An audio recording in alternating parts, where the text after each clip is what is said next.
Господь царь, но Он желает воцарствовать. И Он будет царствовать только через нас, друзья. Он царствует через нас только. Книга Бытие, 2 глава. Бытие, 2 глава, с 4 стиха по 15 стихи. Длинное такое чтение будет. С 4 стиха по 15 стихи. Вот происхождение неба и земли при сотворении их. В то время, когда Господь Бог создал землю и небо, и всякий полевой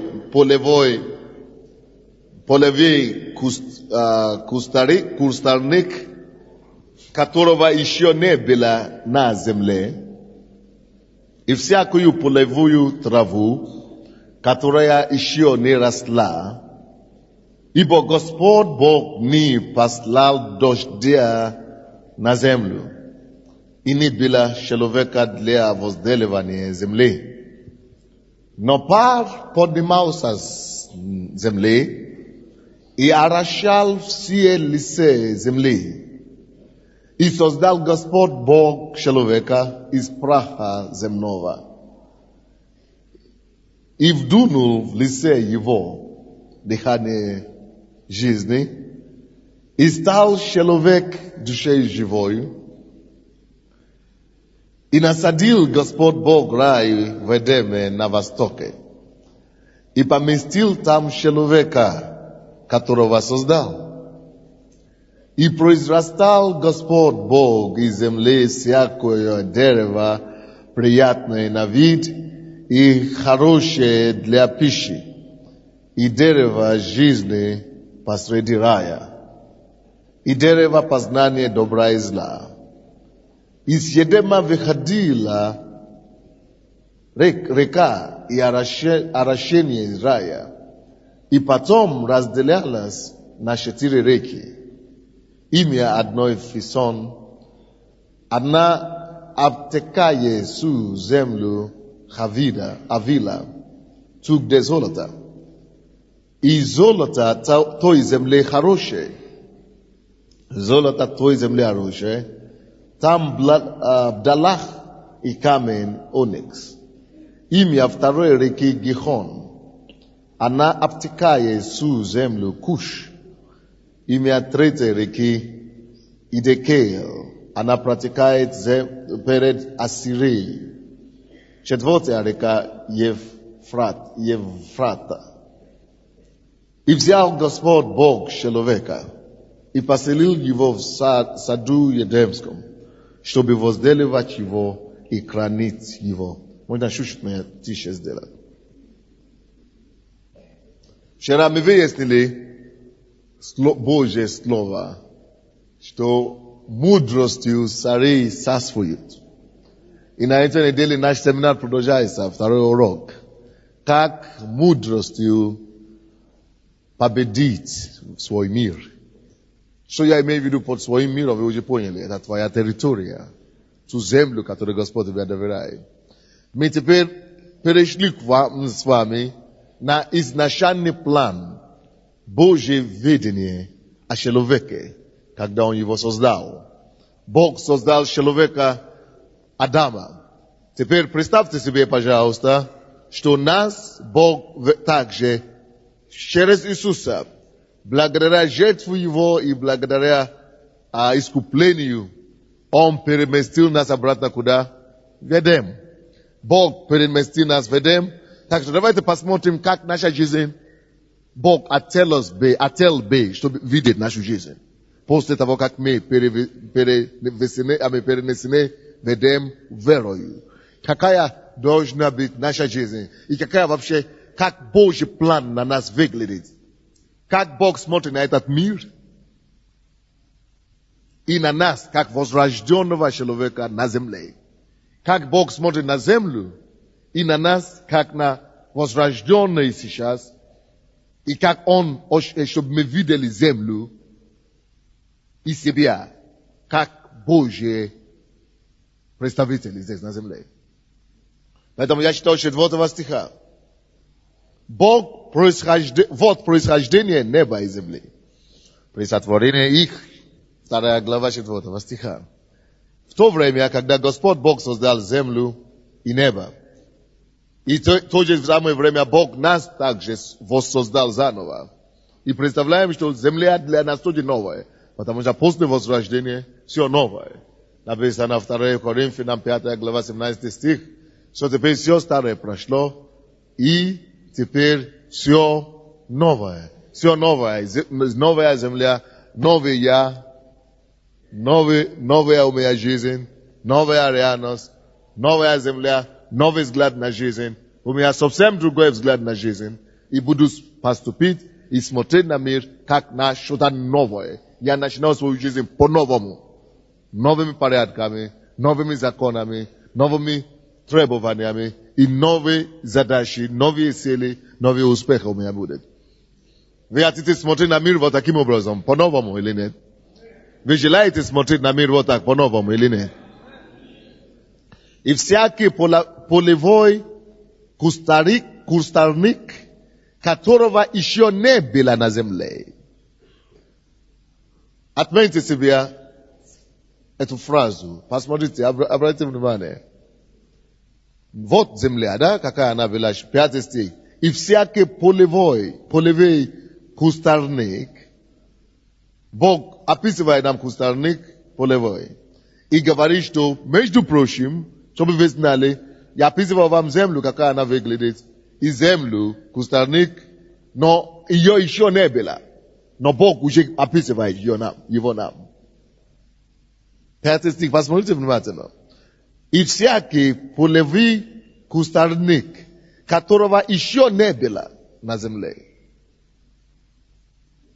Он уже есть. Бог рассказывает его нам и говорит, его еще не было. Наша жизнь подобна на это. Есть место царствования для тебя, земля, территория, где Бог уже определил давно. И Он дает тебе бремя об этом направлении работы. Он подсказывает тебе разными способами, Духом Святым, свидетельством внутренним, через тяжести, через разные ощущения, через учения, чтобы знать, вот твое призвание, вот твоя территория.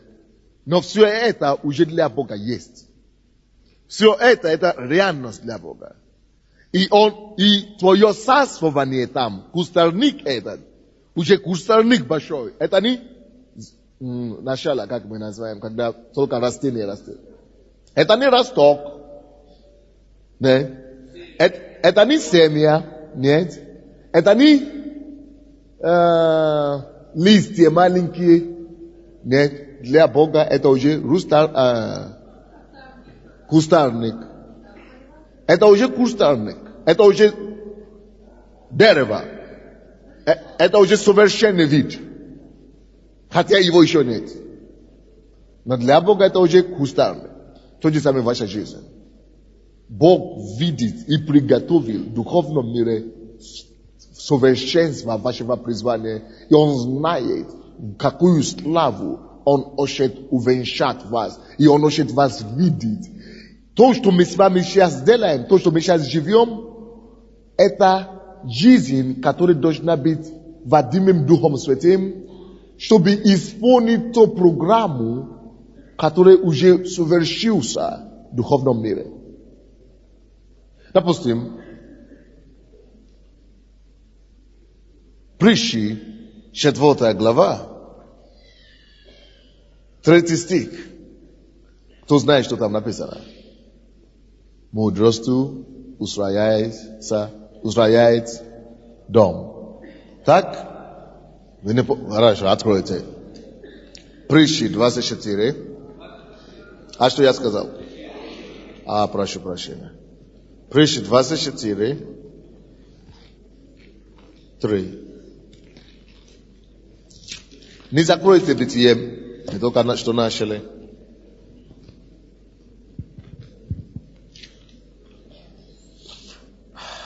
Третий стих. Мудростью устрояется дом, и разумом утверждается.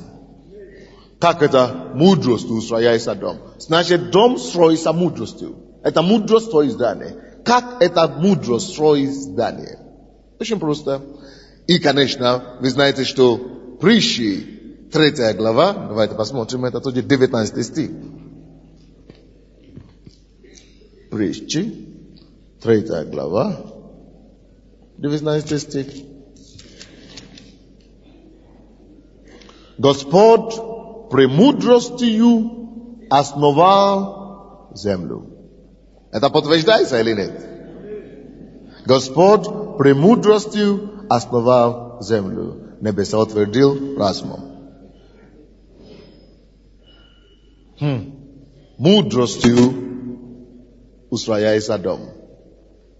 Мудростью устрояется дом. Мудростью Господь утвердил землю. Основал землю. Мудростью. Мудростью устрояется дом.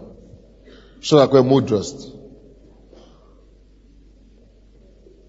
Возьмите кустарник, Бытие 2 глава. Кустарник полевой. Его еще не было, которого еще не было. Его еще не было, но уже кустарник. Мудростью устрояется. Теперь что такое мудрость устрояет? Когда мудрость устрояет, это способность невидимое еще, несуществующее еще, способность увидеть план,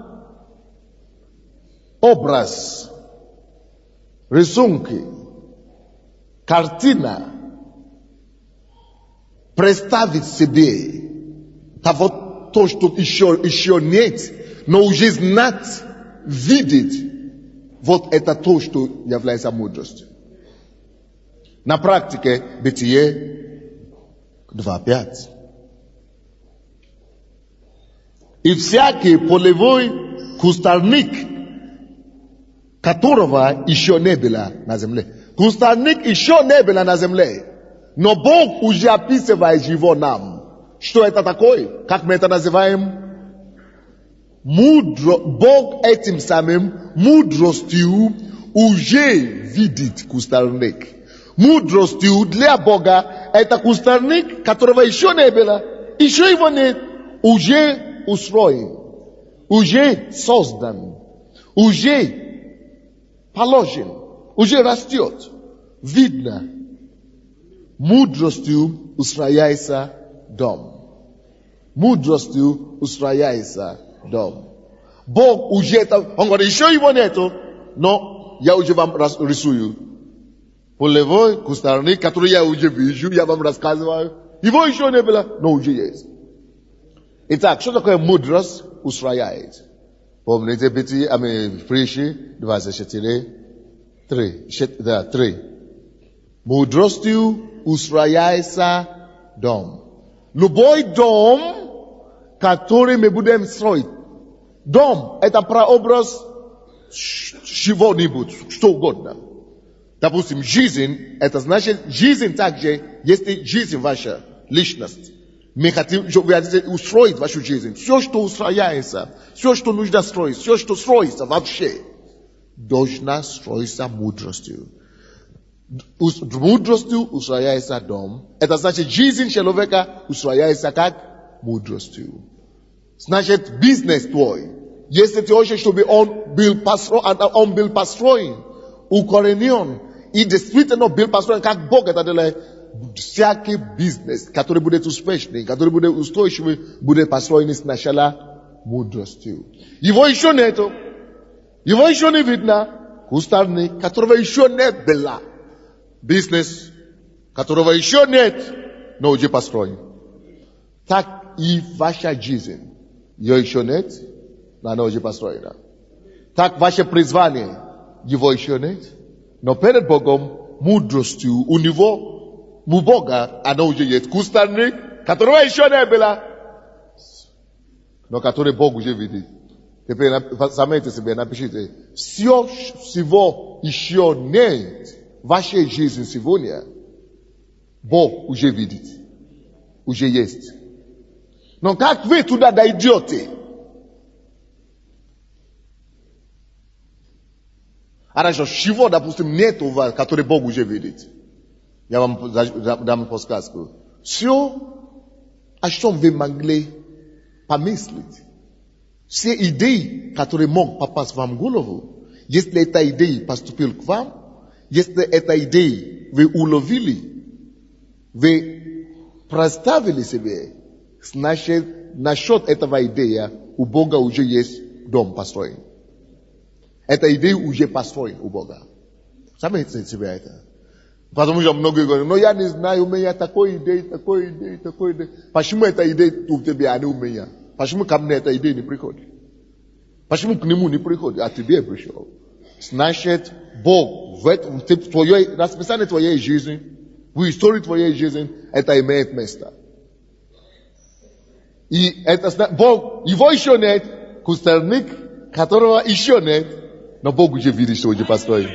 Вот, потому что они все уже построены, поэтому Бог порой часто позволяет нам получить мысли об этих, идеи о них. А почему идеи о них могли поступать к нам? А потому что они уже существуют в другом мире, в другом измерении. Вот почему идеи только и поступают к нам. Вы понимаете, о чем речь?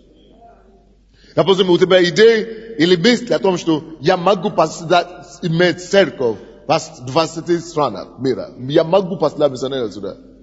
Почему до того дня тебе не приступила такой идеей? Почему никогда другому не пришло? Тот напрягнулся наоборот. А тебе пришло. Потому что в твоей расписании жизни перед Богом это все уже есть. Все то, что уже существует в нашей жизни, Бог позволяет нам иногда через мысли, через идеи, через слова, через видение нам догадываться, предвидеть то, что уже у него это все равно уже построено. В твоей жизни масса чего уже Богом построена. Однако, ты не дойдешь до них, и ты не увидишь их физически. Видите, кустарник, который он описывает нам, он говорит, его еще нет, но уже есть. Но его еще нет, потому что, чтобы он был, всякий дом устрояется мудростью. Поэтому твоя жизнь, все это уже есть, классно. Все твое призвание уже совершенно Богом. Все уже есть. Поэтому ты станешь рано или поздно, если пойдешь путем Богом. Но почему ты не увидишь его? Почему ты не видишь пока? И что тебе надо делать, чтобы увидеть его? Всякий дом устрояется мудростью. Поэтому мы и приобретаем мудрость, чтобы то духовный дом, кустарник и так далее, который Бог уже имеет в духовном мире, чтобы мы могли мудростью нарисовывать, как бы выстроить его и воспроизвести физически. Но это устрояется только мудростью. Вот почему вы здесь сегодня. Не потому что мы хотим выяснить, есть ли у вас будущее или нет, у вас какое-то призвание или нет. Мы знаем, что есть. Ваш кустарник уже прекрасный перед лицом Бога. Вот почему мы и говорим, что мудрость это способность видеть то, что Бог видит. Вы теперь видите?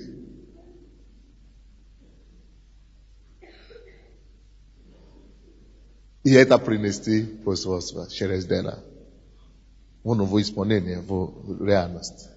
Так что все идеи, которые у вас приходят от себе, это самое, если эти мысли Бог посылает к вам, поэтому мы молимся, чтобы выяснить волю Божию, чтобы знать это мысли, но что Бог хочет открывать нам. Как только что Бог открывает тебе, знаешь, что это для тебя, в твоей графике уже есть. Вот почему мы должны быть люди сильны. Мы должны видеть, что то, что Бог открывается нам, это не просто так, это потому что это уже есть для меня. И поэтому мы должны быть людьми действия сразу же. Мы знаем, что нужно делать следующее. Мы должны начинать исследовать, познанием постигать. И mudrostu prioritet. Mudrost prioritet. Чтобы мудростью мы могли выстроить то, что Бог показал нам. Вы понимаете меня, да? Вот поэтому, когда речь идет о том, что Бог мудростью основывал землю, что это значит? Это значит, что Бог не просто проснулся однажды и говорил, да будет свет, и да будет земля, и да будет растения на земле, и да будет люди, да будет все животные. Так далее. Нет. Это значит, что даже Бог, прежде чем Он основал землю, Он уже предвидел, что Он хотел. У него была эта картина. Он представил себе свет. Он представил себе землю. Он представил себе деревья. Он представил себе животные. Он представил себе эту красоту. Он представил себе этот мир и гармония. Он знал мудростью. Поэтому говорится, что даже Бог мудрость, Он основал землю. Он видел, прежде чем Он воспроизводил. Он видел шаг за шагом, что будет. Он это все вырисовал у себя. И разумением человек утверждает его. Что это значит? Мудростью строишь, а разумением утверждаешь. Какая разница? Как это понять? Очень просто. Дело просто в том, что мудростью ты можешь увидеть то, к чему Бог тебя призывает. Мудростью ты можешь иметь представление. Божья мудрость может прийти к тебе, откровение Божие, идеи Божьи, сон, или, я не знаю, пророчество, или что-нибудь, может прийти к тебе, или просто мысли такой. Бог может разными способами тебя донести, что вот я хочу, чтобы ты стал таким. Но чтобы она осуществилась, разумение надо приобретать. Разум, знание. Видите, существует в духовном мире. Я вижу, я имею представление, кем я хочу стать. Но чтобы стать разумением, чтобы утверждается разумением, разумом утверждается. Что это значит? Есть архитектурный план, но оно еще не утверждено физически. Утверждается, что значит утверждено? Это значит, уже есть. Укоренено разумение через знание. Итак, не бывает осуществление, напишите себе, не бывает осуществление цели, призвания без разума, знания. Так что многие говорят, что я хочу стать кем-то, я хочу кем-то, и вы даже не думаете, чтобы поступить в университет. Представляете, допустим, Бог тебе открывает, что ты будешь спонсором Евангелия, ты будешь бизнесменом, ты будешь зарабатывать миллион. И ты знаешь это, ты принял это, что я буду бизнесменом и так далее. Это хорошо. И ты молишься, Господь, я буду это самое, я буду тебе служить, я тебе буду давать. И тебе даже не пришло на ум, что тебе надо поступить в университет. Какой ты недалекий все-таки. Никогда не утвердится эта идея, пока ты не приобретешь знание. Разумением только это утвердится. Поэтому, если ты работаешь где-то сейчас, найди заочный какой-то институт, университет, разных сейчас много, это самое, и приобретай разум, познание в этом направлении, которое тебе нужно. Видите, Бог может тебе дать талант. Так? Бог может тебе дать призвание. Но нужно развить этот талант через познание, через образование. Допустим, ты знаешь, что Бог не призвал быть баскетболистом, и ты никогда не пошел с мячиком на тренировку, чтобы бросать мячик в это самое, корзину. Как ты станешь баскетболистом? Ты должен учиться. Видите, Бог дает талант. Но мы развиваем его через обучение. Мы исследуем дело. То есть ничего никогда не утвердится. Разум, мудростью Богу, но оно не утвердится никогда без разума.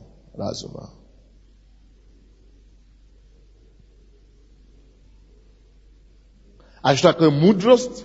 Мудрость a issue abaz nashae, što ni toka vidi to što Bog vidit, mudrost issues nashet, ni toka bit, ni toka slušat, no išto delat, ispunjat.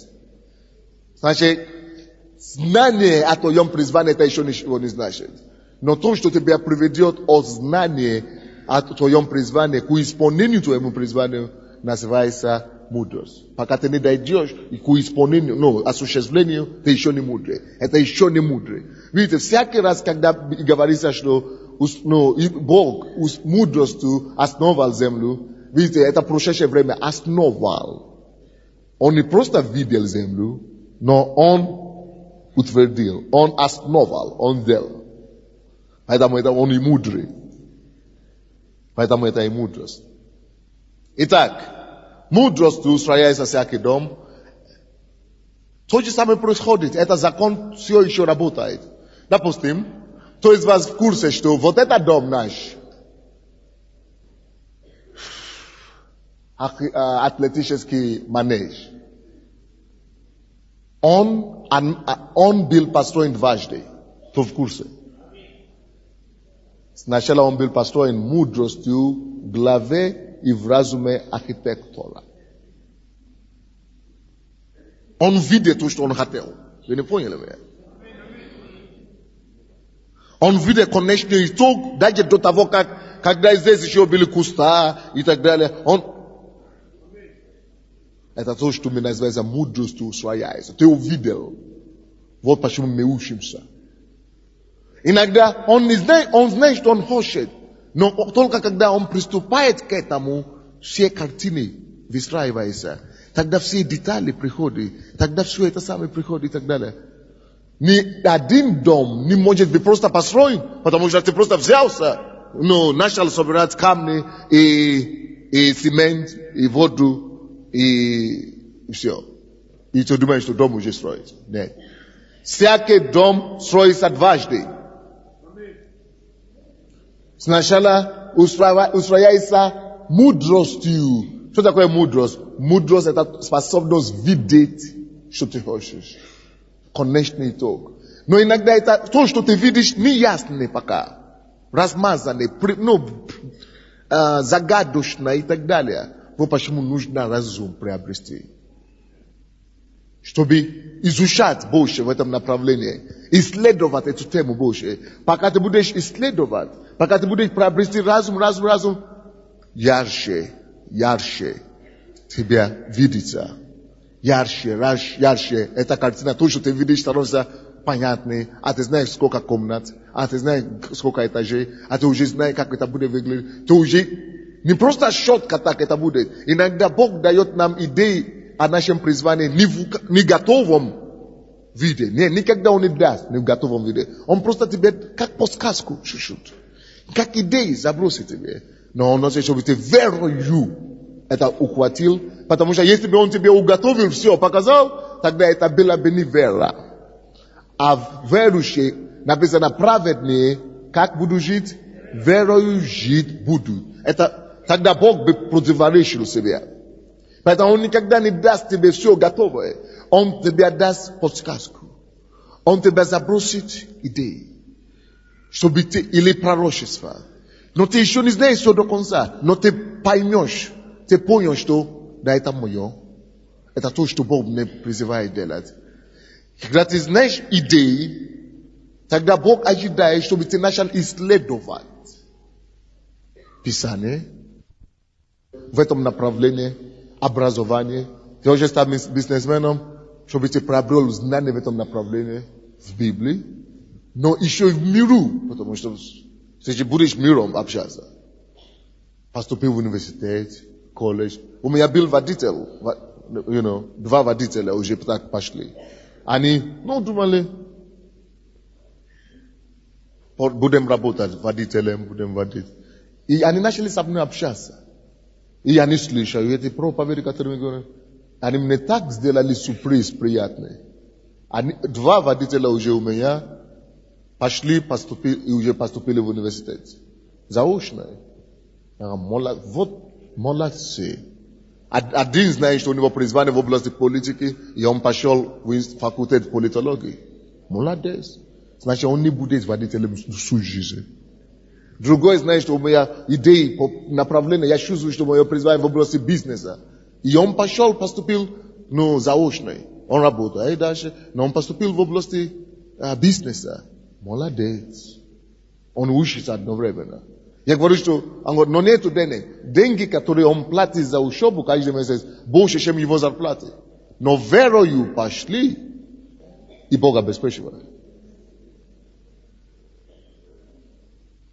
Но многие из нас мы ждем, принесите мне сначала $1 миллион. Тогда я буду учиться, буду строить, буду все делать. Ерунда.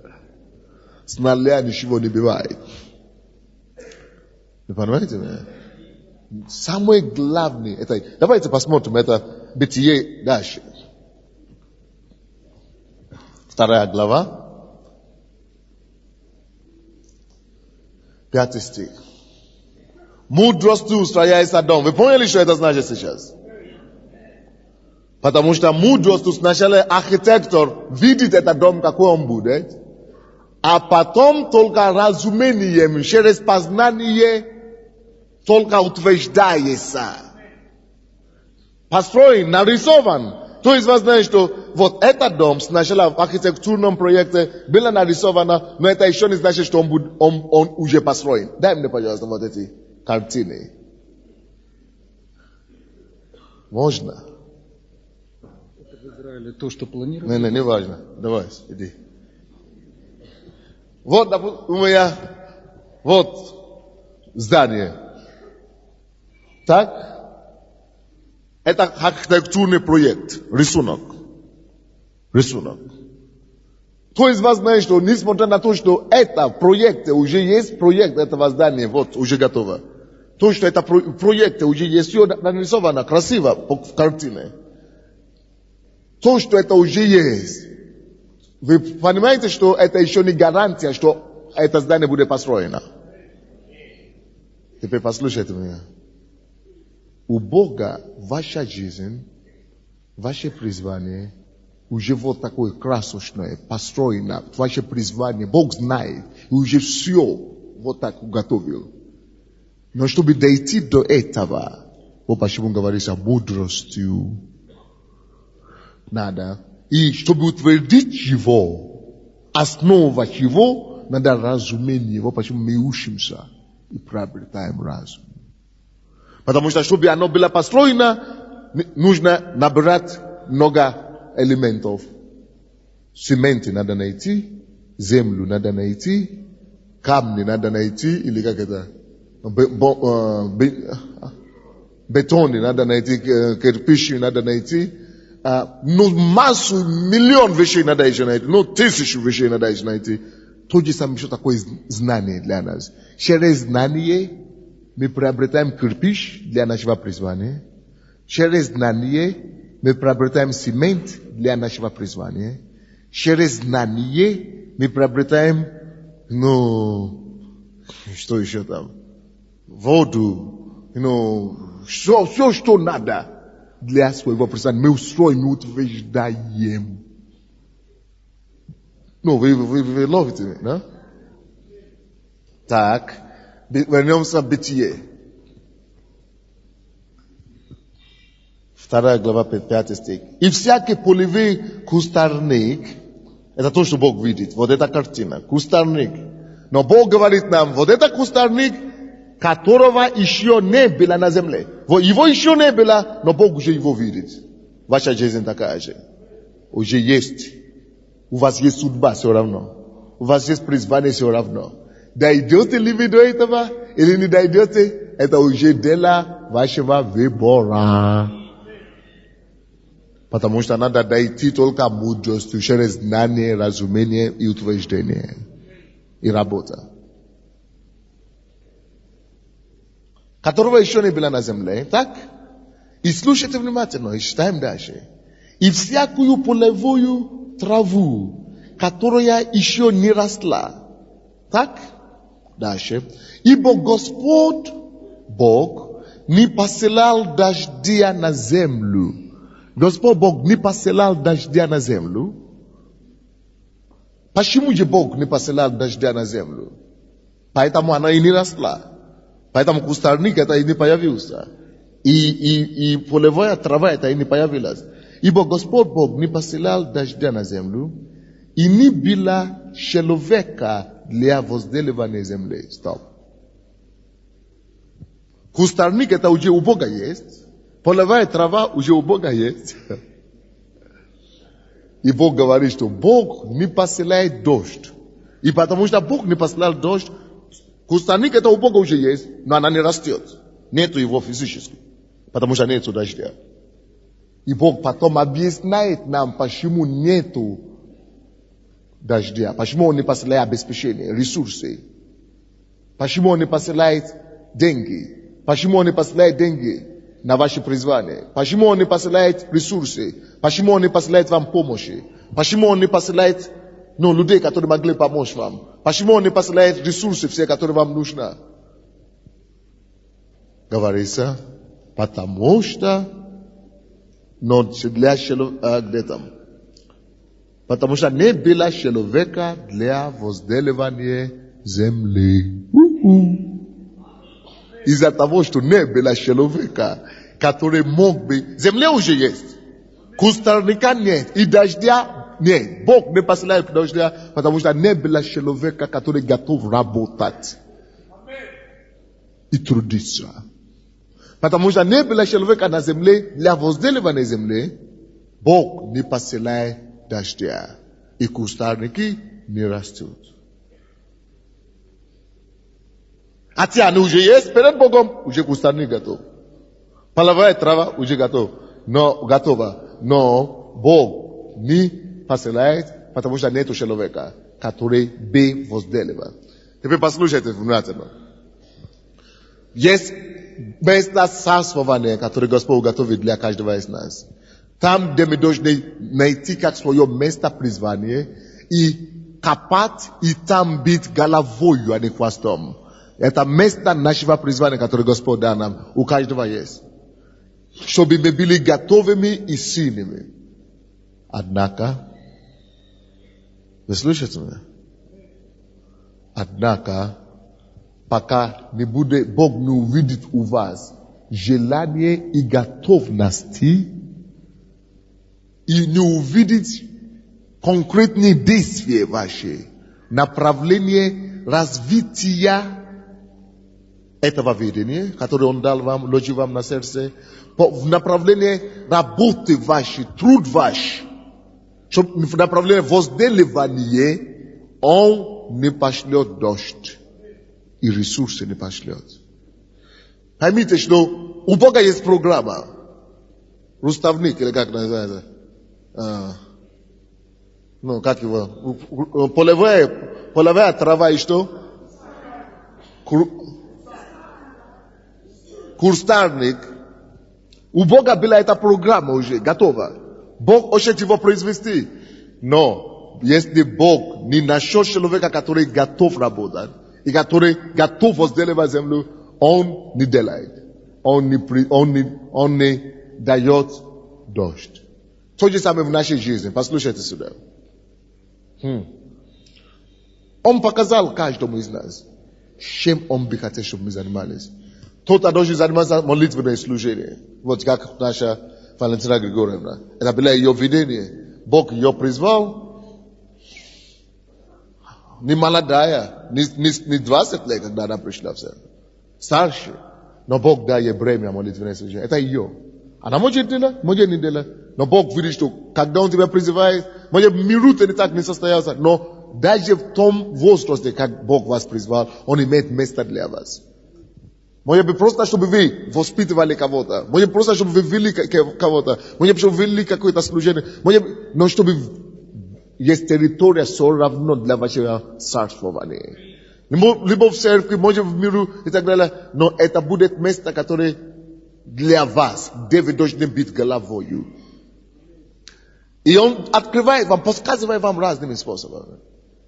Вы можете игнорировать, но я не могу, я уже старше. Хорошо.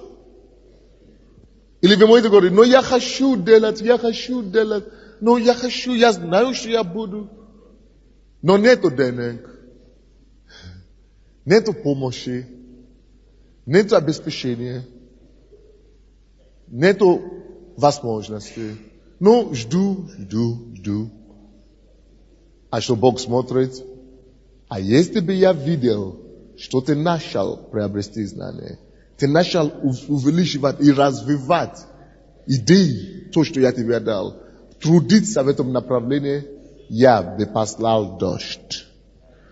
Скажите кто-нибудь, у Бога всегда есть дождь благословения для всех его призваний, для всех его планов. Дождь благословения готова. Дождь благословения есть. Дождь обеспечения есть. И Он готов выпустить его. Только после того, как он увидит человека возделывающего. Это 100%. Теперь прочтем еще раз, братья, этот стих, чтобы вы поняли. И всякий полевой кустарник, которого еще не было на земле, и всякую полевую траву, которого еще не росла, ибо Господь Бог не посылал дождя на землю, и не было человека для возделывания на земле. Причина, почему Бог не посылает дождь, потому что не было человека, который возделывал землю. Это то же самое, как я, допустим. Я приехал в Киев. Я знал, что Бог меня призвал быть служителем. Но я не знал, кем Он призвал меня быть. Евангелистом, пророком, учителем, который будет ездить, или пастором. Я не знал. Но я знал, что Бог меня призвал. И я приехал в Киев с Беларуси, я там делал некоторые работы, и приехал сюда. И начал работать на телевидении. Потому что действительно, пока мы проходим процесс подготовки, даже когда мы уже знаем наши призвания, мы должны что-то делать. И я работал, и когда я приехал, только первый раз в Киев, Бог мне показал бремя за Киев. Но я даже не догадывался, что я приеду сюда жить. Я просто приехал как на экскурсию. И тогда я почувствовал, что, какая тьма, это был мрак жуткий над Киевом тогда. Я был уже верующим в 91 году. Но мрак жуткий, или 90-й год. Я знал, что здесь были какие-то церкви слабенькие, но это было еще хуже, чем Минск. Минск в Беларуси. Сколько туши, тьмы здесь было. Я говорю, Господь, подними, я начал молиться на улице, подними пастора какого-то в этой церкви, в этом городе, подними проповедника, подними человека, который мог бы изменить эту сферу. Просто я даже не знал, я жил в Беларуси, там у меня я учился, у меня было, я там, у меня было свое служение, я даже никогда не думал. Я так помолился и уехал обратно. Но в конце концов Бог меня сюда привел. И когда я сюда приехал, я даже не хотел уже быть пастором. Потому что я там был в Беларуси, начал первую церковь, Бог говорит, передай, я передал. Начал вторую, передал.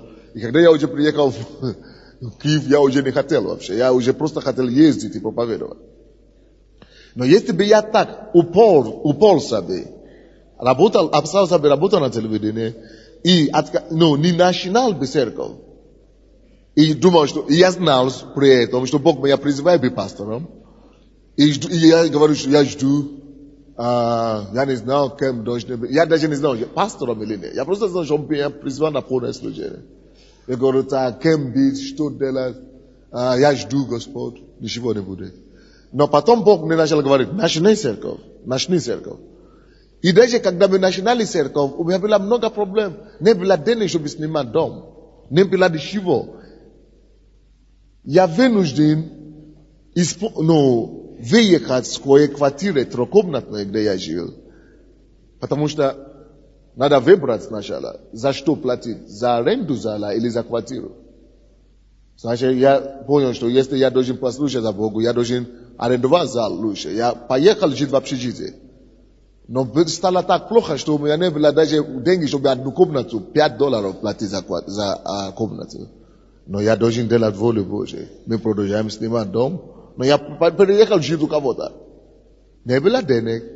Если бы я ждал, Сначала Господь дай деньги на аренду, на аппаратуру, на Ямаху, тогда я начну. Это не Божий способ. Бог должен найти человека сначала, который будет возделывать землю, а потом посылает дождь. Вы понимаете его принцип? Вот причина, почему у вас нету пока вы ждете благословения на ваш бизнес, на ваше дело, и она не приходит. Очень просто. Бог ждет ваше дело. Но когда мы начали первый месяц собраться вот так, я продолжал жить у себя в общежитии. Я снимал дом, и мы договаривались с директором. Имейте терпение. И Бог делал чудо. Он пошел нам навстречу. Мы работаем. Я знаю, что я буду работать, мы будем проповедовать, потому что мы уже не могли платить. Я уволился с телевидения и так далее. Но мы работали. Мы работали. Скажите мне, пожалуйста, то время, 6 лет тому назад, 7 лет тому назад, когда мы не могли платить за аренду, мы не могли заплатить за ничего, Бог тогда еще, 10 лет тому назад, или 7 лет тому назад, вас видел или не видел? Кустарник, которого еще не было. Так же в вашей жизни, у вас есть призвание. У вас есть призвание. И это все ждет, готовое у Бога.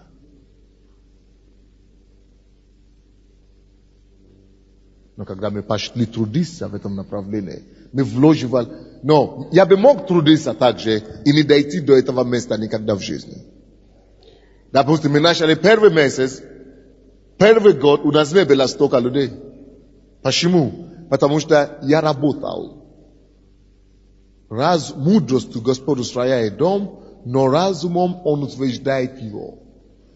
По мере того, как я приобретал разумение, по мере того, как я приобретал знание, по мере того, как я сам возрастал, по мере того Бог расширял и увеличивал то, что мне призвал делать. И давал дождя. Многие из нас, многие даже из пасторей, которые имеют призвание огромное, у них до сих пор церковь по 100 человек, по 200 человек, по 100, по 200 человек. Почему так получается? Потому что если пастор сам не развивается в разумении,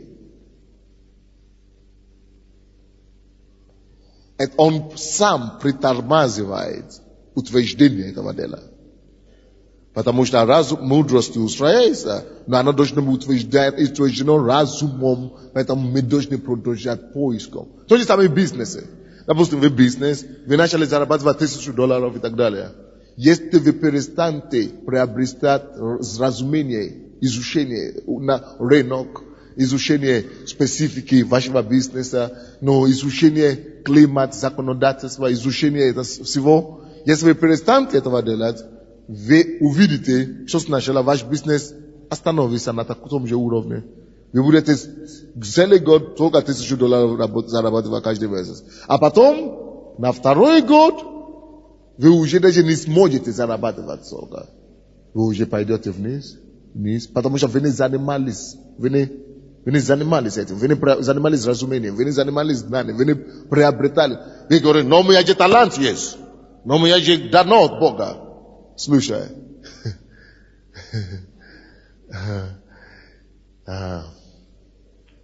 Посмотрите на наши женщины. Хорошие все. Если вы скажете, что вот, я же родилась красивая. Поэтому мне не надо ни мыться, ни расчесываться, и не краситься, не идти в госкосметику, даже ваш муж откажется от вас. Не получается. Не получится. Это плохой пример. Извините, женщины. Давайте другой возьму. Да, еще. Это практический пример. Допустим, боксер. Допустим, боксер, он говорит, но я же был 10 лет тому назад чемпионом мира по боксу, значит. Или по 100-метровку. Вот. Когда мне было 19 лет, я пробежал 100-метровку за очень быстро 10 секунд. А мне сейчас 40, я пробегу, буду еще чемпионом. Не ходил на тренировку, не репетировал. А у меня же дано, природные данные, значит. Или я баскетболист, вот, Майкл Джордан, допустим. Я умею бросать. И мне дано рождение. И никогда не взял мяч, и не пошел репетировать на поле.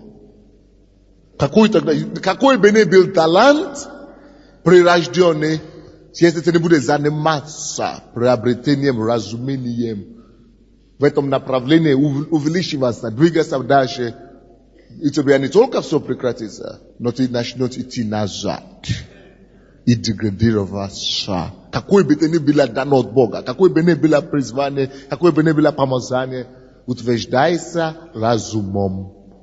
Дом утверждайся разумом, разумом, разумом, разумом. Поэтому учеба абсолютно необходимая. Допустим, это то же самое, что кто-то говорит, Бог мне дал голос, природный голос. Хорошо, что Бог тебе дал природный голос, но если ты не будешь заниматься над этим, поставить этот голос, фильтровать или как голос. Если ты не будешь работать над этим, увеличивать раз, ты используешь это волю 2 года, 3 года, уже все, никуда не годится будет. То есть, ты не будешь 100% производительность. Все надо развивать. Все надо через разумением, через улучшением, через утверждением совершенствоваться в своем призвании. Вы понимаете меня? Итак, из-за того, что не было человека, Бог не дал дождь. Давайте скажем, у Бога всегда есть дождь для финансирования нашего призвания.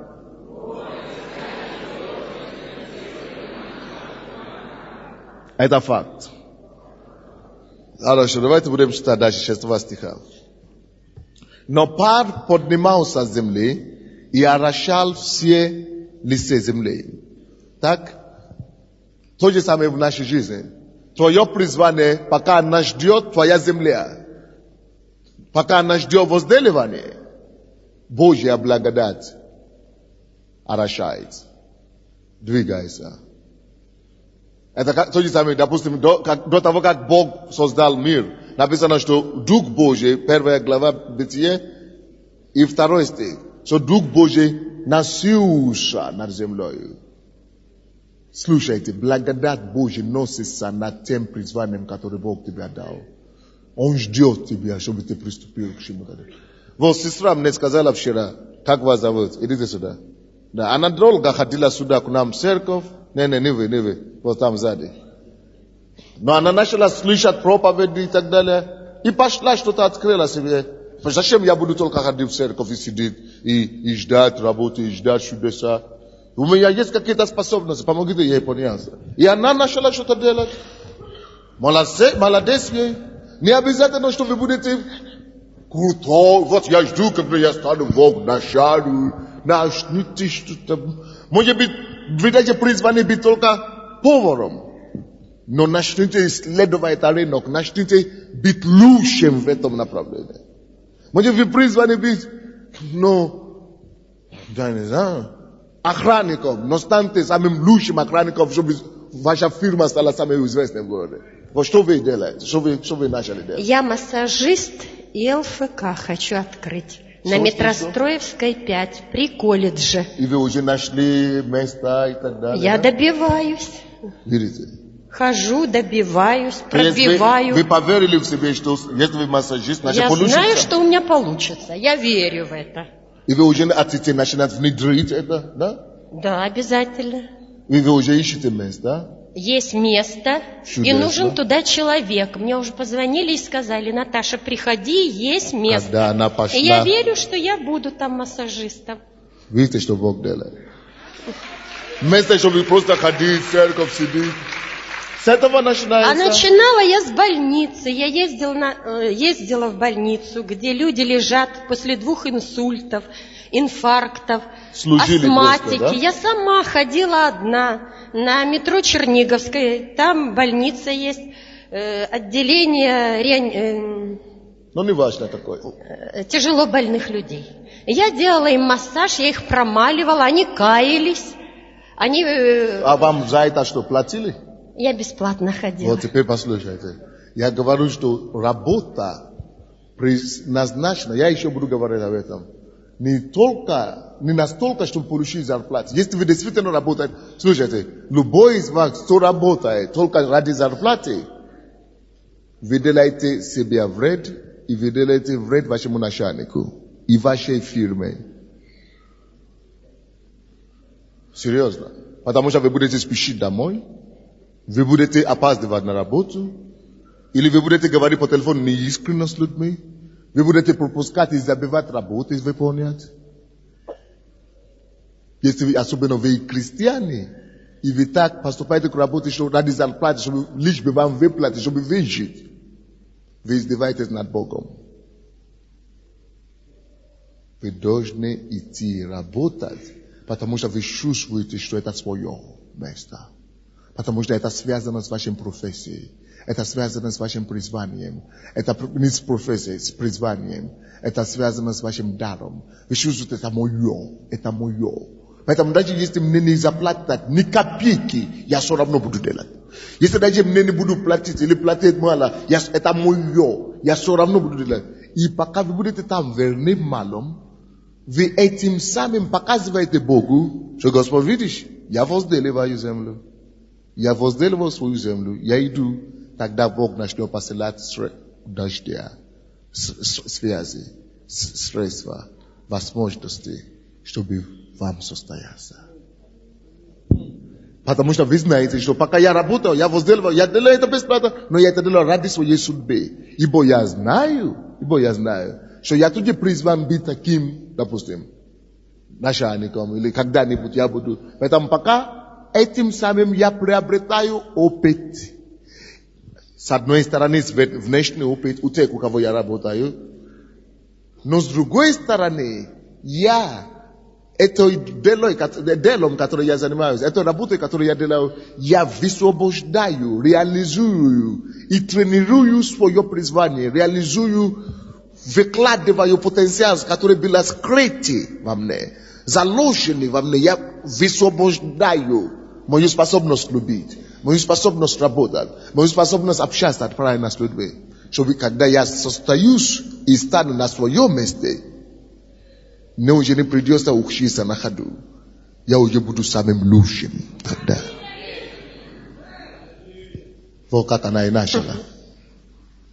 И больные верят, и инсультники поднимаются. И у них конечности вот правой руки и ноги уже чувствительность проявляется. То есть она пошла это делала Они плакали от радости. Она делала это просто для людей, потому что она чувствует, что я массажист. Нету работы, но она пошла это делать. Но потом мы начали проповедовать. Почему? Да, я могу помочь людям, но почему? Это мое призвание, это мой дар. А написано, что дар человека не только поставить его перед велможами, но дар человека еще накормит его. Почему бы я не могу превратить это на работу? Открыть кабинет? Почему бы нет? Я создам свое дело, открою кабинет. И я буду помогать людям дальше. Я буду за это и получить зарплаты. Но тогда, потому что вы уже это делали просто так, тогда, когда деньги уже приходят, вы уже будете знать, что я работаю не ради денег. А когда вы будете работать не ради денег, мало или много, вы будете все равно больше работать. И это деньги придут еще больше, чем вам нужны. И когда деньги уже больше начнут приходить, больше, чем вам нужны, тогда вы никогда не расслабьтесь. Вы не будете расслабиться и говорить, что ну, у меня же уже есть деньги, чтобы кушать. Но если вы привыкли работать ради зарплаты, когда достигнет какой-то уровень, вы успокоитесь, вы расслабьтесь, вы будете говорить, ну, уже деньги есть достаточно. Но когда вы не работаете ради денег, сколько бы их не было, вы все равно будете работать. Вы не расслабляетесь, потому что не ради денег вы работаете. Вы ловите то, что я говорю. И поэтому принцип любви, что я работаю для людей, я это делаю, чтобы освободиться, высвободиться, и осуществить свое призвание, и ради людей самый лучший мотив. Я это делаю ради людей, и самый лучший мотив это тот, что я это делаю ради утверждения Царства Божьего на земле. Когда вы это делаете не ради этого денег, то никто, живущий ради других и ради Царства, не может жить в нищете или в минимуме. Вы всегда будете увеличиваться. Поэтому Иисус говорит, что кто хочет быть большим, пускай станет меньшим. Служите.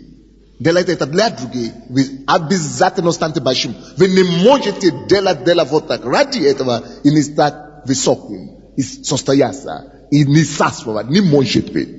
Но причина, почему мы не царствуем, мы хотим делать минимум и получить больше. Потому что мы это делаем ради себя, не ради людей, не ради царства, не ради осуществления призвания. Мы хотим просто что-то получить. Эгоизм никогда не процветает. Даже если она процветает какое-то время, но она потом угаснет, уничтожится и упадет. Вот почему самый лучший и первый закон, который есть в человечестве, это возлюби Господа Бога. Когда ты любишь, ты делаешь для других. Это не только для них, но для царства, для мира, для других. Тогда тем больше ты делаешь для других. Представляешь? Если я произвожу костюм для себя только, у меня только будет один костюм. Но если я имею менталитет, что я произвожу костюм для мира, я хочу накрыть город, я люблю, я хочу обеспечить город, тогда у меня будет не только один костюм, у меня будет больше костюма, чем мне нужны вообще в жизни. Это во-первых. А потом у меня еще, потому что я произвожу для всех, у меня будет не только много костюмов, но столько рынка у меня будет, большого рынка, что у меня будет столько денег, поэтому все, которые стали миллионерами сегодня, через свои дела, это потому что они производили, они работали не для себя. Не чтобы кормиться. Если что-то чтобы кормиться, у меня уже достаточно, чтобы кормиться. Зачем я? Но они работают, чтобы обеспечить, чтобы реализоваться, чтобы какой-то цель достичь, чтобы для людей. Тогда у вас будет слишком много, больше, чем вы могли иметь. Так что, чтобы господствовать, нужно жить для царства. Нужно жить для людей. Любовь. Любить Бога и любить людей. Это идеальные цели. Когда это всегда есть, ты работаешь не для видимости, что тебе нужно. При этом Бог тебя обеспечивает больше, чем тебе когда-то нужно. Но при этом также ты обеспечиваешь многих другим, и Господь утверждается через тебя и через твое дело.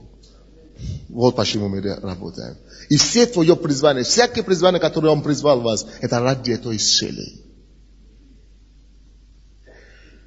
Спасибо, спасибо. Помогите, братья.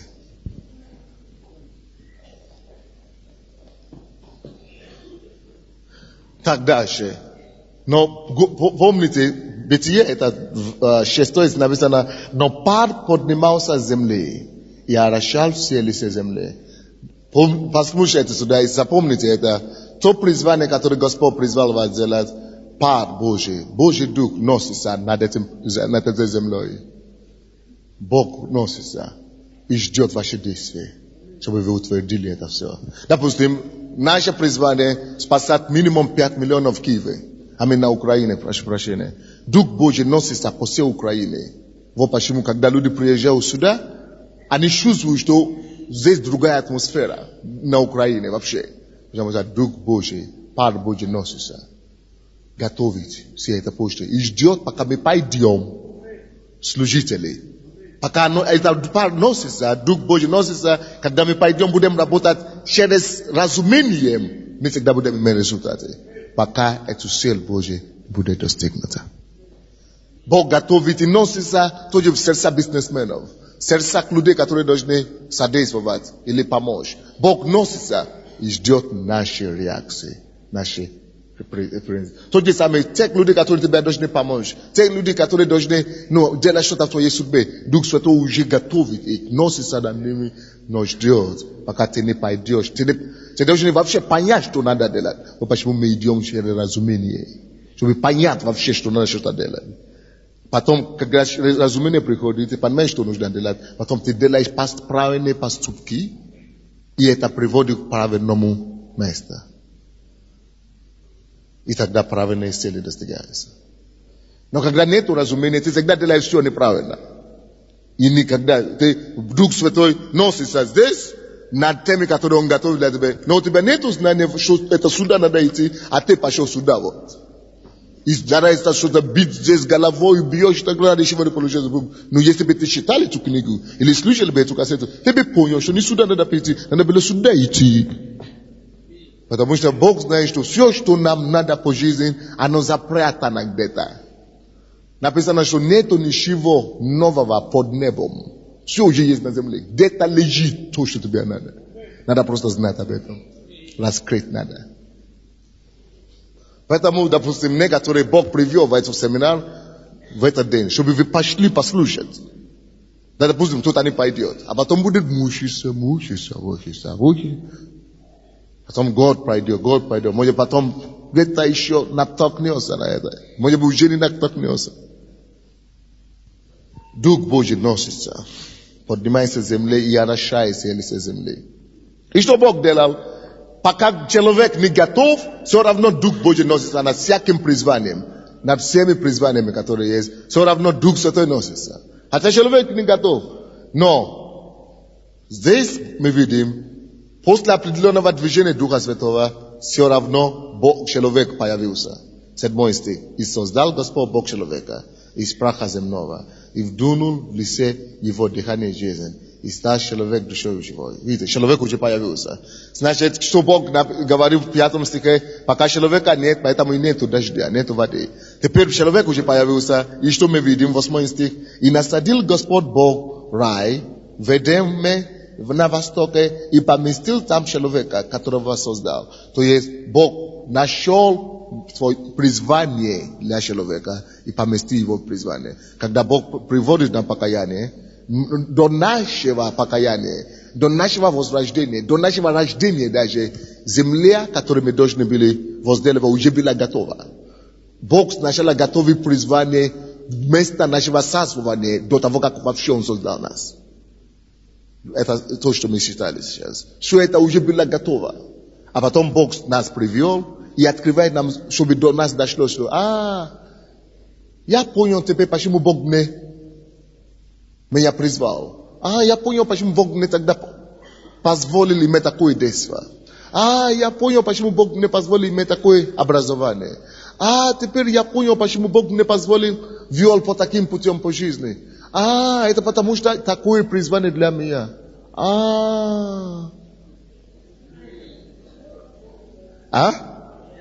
Вы понимаете сейчас? Вот таким образом Бог уже человека возродил, а потом показал ему место его возделывания, призвание его. Так, как и мы. Насадил Господь Бог, 8 стих, рай в Эдеме на востоке, и поместил там человека, которого создал. И произрастал Господь Бог из земли всякое дерево, приятное на вид и хорошее для пищи, когда человек появился. И дерево жизни посреди рая, и дерево познания добра и зла. И 10 стих. Из Эдема выходила река. Не было же дождя. Но потом, когда человек появился, река появилась. Обеспечение. Когда человек нашел свое призвание, когда человек занимался тем, кем он призван заниматься, обеспечение заниматься. Как только что ты начинаешь плотную отдаваться тому призванию, которым ты призван, ты начинаешь видеть Божья река благодати, река Божьей благодати, река благословения, река милости, река обеспечения. Все начинает приходить в вашу жизнь. Но почему она не приходит? Потому что мы не приступаем, мы боимся, мы удерживаемся, мы переживаем. Мы не приступаем к тому призванию, к которому Бог призвал нам. Поэтому и не получается, и мы не видим реку. Из Эдема выходила река для орошения рая, и потом разлилась, delilas na shetire reke. Imia adnoi fison, ana aptekae suzemlu havilu, tu de zolata. Vidite, pomere razvitie, pomere vosdelevanie, zemli adama, pomere ivodispe irabote nad zemloi, eta reka eta istoshne, malinki istoshne. Anabila tolka adna rushio ranche, adno, tolka reka, adna. Ana vos velicious. Anastala bashoi dve shetire ajriki. Razdelina na shetire na probleme. Idaje vadnom isetireki. Napisana tam debla zolota. Sie zolota. Katore nushna. Sie dengi. Stress va. Katore nushna shobite asushezvil to prizvane. Katore mutibok. Zela ite tishe vaše etsa muziku.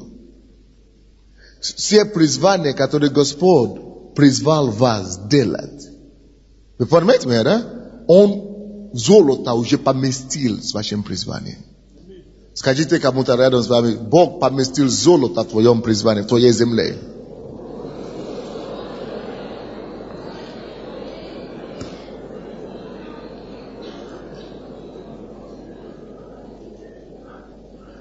Вы здесь со мной, нет? Но поймите, слушайте. Но пока человек не начинает возделывать землю, не то, что золото ты не найдешь, даже река не найдешь, реку не найдешь. Даже реку не найдешь, тем более золото. А чтобы найти золото, надо сначала реку. Но что эта река сначала будет маленькая, тихонько рушью. Но померет твое твоему посвящению, обогащению, разумению, знания, эта река разделится, урушью пойдет по разным направлениям. И тогда ты только дойдешь до золота. Кто-нибудь здесь со мной? Или сложновато слишком? Нет? Мы же говорим о том, как через мудрость завоевать свой мир. Золото где-то скрыто в той земле, которую Бог тебе призвал. Допустим, когда я стал проповедником, я никогда не знал, что у меня будет что кушать через слово. Я просто хотел слушать за Богу.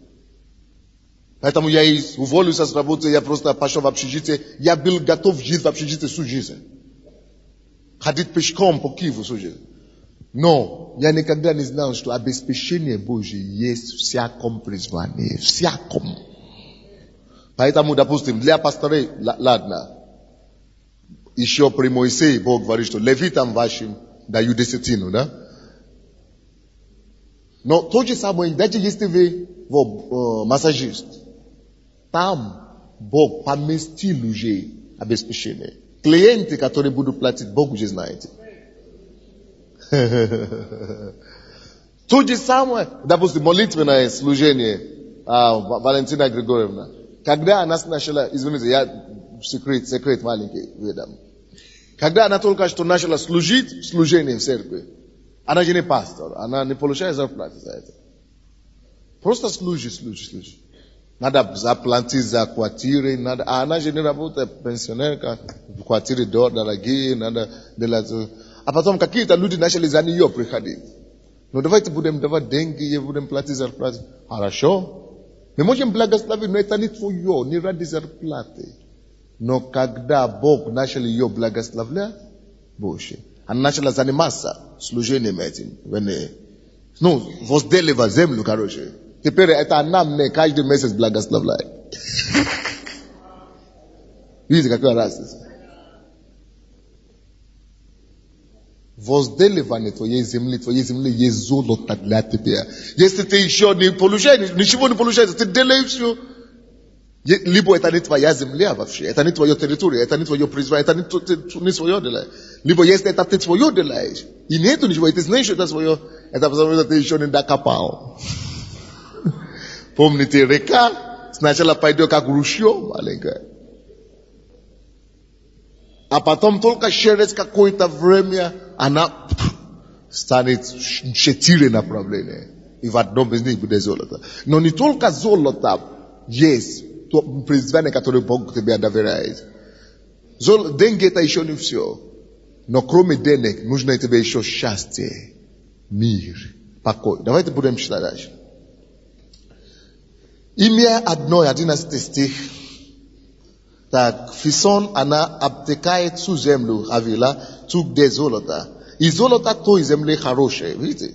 Бог даст тебе все достаточно хорошее, чтобы хватило во всем. Там доллар и камень оникс, драгоценности другие, кроме до золота, кроме денег.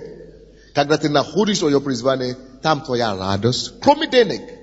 Деньги это само собой только чтобы обеспечить физические самые потребности. Но кроме денег есть вещи, которые дороже еще, чем золото. Есть оникс, доллар, есть драгоценные камни, радость, мир, удовлетворение, счастье. Вот это все. Когда ты утверждаешь Божье призвание. Ой-ой-ой. Как не призывать вас, чтобы вы действительно послушались Богу и начали делать то, к чему Он призвал? Но как убедить, как донести, как поощрять? Вы можете говорить, но если я дам сейчас это дело, у меня ничего не останется, я боюсь. А Бог что, Он умер? Он верен своему обетованию. Начни возделывать, и дождь пойдет, река пойдет, река обнаружится.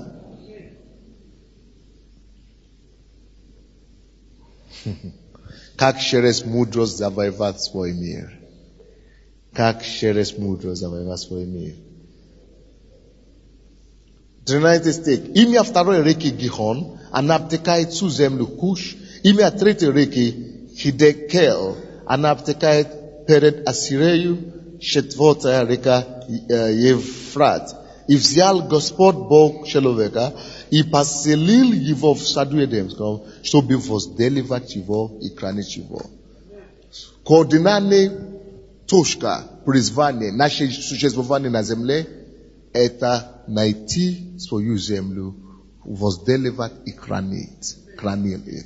Найти свою землю, найти свое призвание, идти к этому направлению, возделывать, то есть развивать, чтобы оно дошло до уровня плодиться. Написано, что плодитесь, это начальный уровень. Имеет результат, хорошо, но чтобы оно пришло с уровня плодиться до уровня размножайтесь, умножения. И с уровня умножения дошло до какого уровня? Обладание землей. Поэтому, если у вас один киоск сегодня, это хорошо. Может быть, это дает вам $100 в месяц, чтобы кушать. Это ничего страшного. Но Бог говорит, что если это твоя земля, возделывай и храни. Защити свое призвание. Надо бороться за свое призвание. Потому что дьявол будет стараться. Храни свое призвание. Но кроме того, возделывай и возделывай.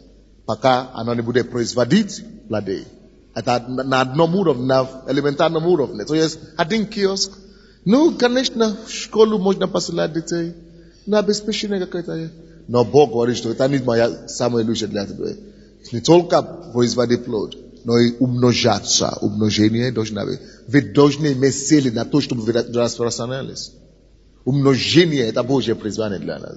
Умножение, а потом доминирование. Обладать рынок. Значит, с одного киоска Бог ожидает, чтобы у тебя было 10 киосков. Потом с 10 просто все точки города. Цель это должна быть. Поэтому все идеи, которые у вас есть сейчас, начинайте думать, не просто как начать, но начните уже видеть мудростью, духовным миром, как распространиться, и потом как довести до доминирования. Делайте планы, изучите рынок, изучите этот предмет, изучите это призвание, изучите все детали и думайте в направлении доминирования, пока распространится, потом доминирование, и все это уже пишите у себя. Допустим, мы говорим о призвании на 5 миллионов человек, как наша церковь. Это для Украины. Но для мира у меня тоже уже разработано это дело. Это уже другая цифра. Но будем говорить об этом цифре после того, как мы хорошие дела сделаем здесь. Аминь. Но во все направления есть людей, тоже есть свое такое направление. Вы должны найти свою территорию. Должны довериться Богу за это и идти на захват, короче. Теперь я хочу доказать вам, почему это все нужно. Почему это все нужно. Когда Бог спас нас, только наш дух был спасен, так? И именно в духовном мире, именно нашего духа, Он поместил в Эдеме. Когда человек был в Эдеме, он был совершенный, у него не было проблем греха тогда, и не было проблема разума. Он общался с Богом, поэтому он мог делать невероятно великие вещи. В 19 стихе, давайте посмотрим, что делал человек. Господь Бог вторая глава Бытие, 19 стих. Господь Бог образовал из земли всех животных половых и всех птиц небесных и привел к человеку, чтобы видеть. Представляете, все животные, которые есть, это 500 000 штук, может быть больше. Чтобы человек видел и запомнил, значит. Чтобы видеть их, как он, и чтобы он и назвал их, как он назовет их. Дал название миллионных животных. И чтобы, как наречет человек всякую душу живую, так и было имя ей. То есть, потому что человек имел без греха, его разум, его мозг работал на 100%. Но в настоящее время самые большие гении, их мозг работает, самые умные гены, которые когда-то жил, их мозг работает на 2 или 2,5. Я не помню. До 5%. Самый большой до 5%. До 5% мозга мы используем. Самые умные из нас, самые гении из нас. То есть остается 95% способностей мозга, которые никто из нас даже не трогаем. Так что не думайте, что я глупый. Нет такого понятия, как глупый. Особенно во Христе Иисусе. Надо развить только. Поэтому у нас резервов, Боже мой, это... Но когда человек в миру, он ограничен. Потому что они не общаются с Богом. Видите, человек верующий, он не ограничен Божьим. Допустим, если человек в миру начинает развивать свой мозг, есть они гении, до определенного процента, вы знаете, что с ними происходит? Они попадаются в психиатрическую больницу. Почему? Потому что нету жизни Божья. Когда Адам был в Эдеме, написано в 3 глава Бытие, 8 стих, что Бог приходил на прохладе дня и гулял, и общался с Богом, с человеком. Человек общался с Богом и этим самым восстанавливал клетки. Жизнь Божья возрождает нас. Почему нам всем хорошо, когда мы приходим в церковь? Потому что здесь Бог, Дух Божий здесь. И Дух Божий теперь живет в нас. И Дух Божий восстанавливает нас. То, что происходит с неверующими, когда они работают слишком много, да, и уходят в психиатрическую больницу, с нами уже это не может произойти. Потому что Дух Божий уже сообщается с нашим духом и восстанавливает, как в Эдеме. И расширяет наши способности. Поэтому у нас неограниченные способности мозга. Поэтому из верующих, из церкви должны быть самые крутые проекты, самые сумасшедшие изобретения, самые то, что человеку никакому грешному не по силе никогда. Все теперь нам по силам благодаря возрождению. Вы понимаете, какая разница теперь? Есть огромнейшая разница между нами и миром. И то, что Адам мог делать, он мог это делать, потому что не было греха в нем. Его дух был совершенный, и он общался с Богом все время. И он мог назвать и запомнить в его голове все 90%, все животные мира сего. И я вижу это в моей жизни происходит. Я вижу это в моей жизни. Я могу запомнить почти все. Я могу мыслить и думать о любом предмете. i разбираться. Не надо даже изучать много, как таково. Нужно просто мне видеть, знакомить, очень заинтересоваться в этом. И я могу, моя голова знает, наверное, 1000 предметов разных сейчас. Потому что мы общаемся с Богом. И когда вы общаетесь с Богом, Духом Божьим, пристирайтесь и молитесь на языках. Я буду еще говорить об этом, может, завтра или послезавтра. Роль моления на языках, возрождение вашей способности скрытых. И когда мы это делаем, все это оживляется, мозг и так далее. Поэтому наш разум может придумывать и расширяться до максимума и не чувствовать даже усталость этого.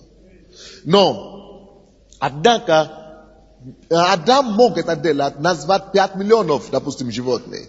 И даже не иметь проблем, и запомнить их. Но какая тогда разница теперь между нами и Адамом? Проблема в том, что мы теперь, в отличие от Адама, были грешными. Мы до креста держали в голове грех, убила много чего в нас. И грех держала в нашей мысли, мы в душу нашу имели много мусора. Вы помните, человек состоит из 3, это самое, да? Тело, 2 человека, подойдите сюда, быстренько. Так, скажем, вот так. Скажем, что это 1 человек, да, скажем. Дух, душа и тело. Скажем, что это тело, так? Дух тоже внутри, душа внутри. Ну, это в 7 стихе Бытие, там 2 глава. Душа стоит. Что такое душа вообще? Кто знает? Это совокупность разума человека, интеллекта его, чувства его, воля, внутренняя воля его и память, мозг, все это, да, это интеллект, душа, воля, на чувства и так далее. Вот это душа. Моя душа, это то, что мне дает знать то, что я знаю. Вот душа стоит между тело, это дух, это тело, но душа в середине. Так, вы в курсе об этом, да? Очень многие христиане, к сожалению, когда мы каемся, мы говорим, что дух спасен. Значит, мы влетаем в облако, аллилуйя, я спасен. Это хорошо. Этим самым я развиваю себя духовно, чтобы общаться с Богом. Бог здесь, Бог чудесный. Но поймите, что дух дан нам, чтобы мы общались с духовным миром. Потому что Бог есть дух, мы тоже есть дух, чтобы мы могли выходить ему в контакт с ним и общаться с ним. Окей.